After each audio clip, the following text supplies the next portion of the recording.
Kenapa, bang? Ni, awak tengok ni. Menantu awak ni tak habis-habisan nak malukan kita. Dahlah kerja cleaner. Sekarang ni nak cuci bekamayan orang pula. Even his parents and my parents are skeptical bila diorang dah memahami, and they were happy to know yang ini pun part of fardu kifayah.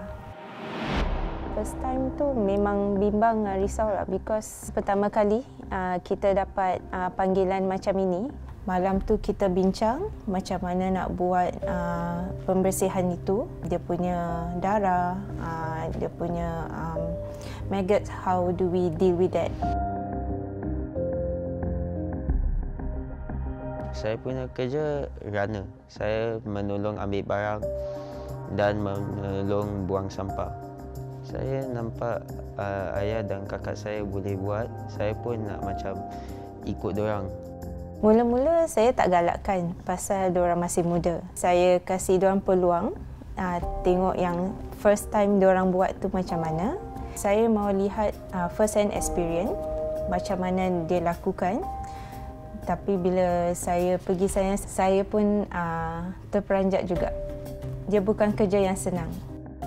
Tidak boleh rasa panik kerana nanti kalang kabut, double job untuk dibuat.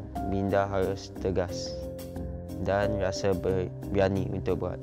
Dia banyak mengambil masa, sabar dengan banyak quick thinking. Ada yang terkejutlah saya boleh buat kerja ini. Ada kawan yang cakap boleh saya kerja dan saya tunjuk dia. Ada satu rumah di Tampines, rumah itu kecil dan orang tu meninggal atas katil, tapi dia punya katil ada banyak sampah, kotak-kotak. Dan saya tunjuk dia, dia macam okey, tak boleh, saya tak boleh buat. Impak kepada saya dengan keluarga, saya lihat banyak yang kita mahu macam perbaiki hubungan silaturahim dengan keluarga. Jadi bila kita erat tu rapat kan, tak berjauhan, apa-apa terjadi kita ada orang yang dekat dengan kita.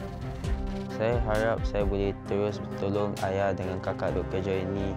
Walaupun tabu, ia kerja yang sentiasa perlu ada. Kita memang ada merancang untuk expand the business di luar negara. Sama di Singapura memang kita sudah ada, cuma kita nak expand on the operation.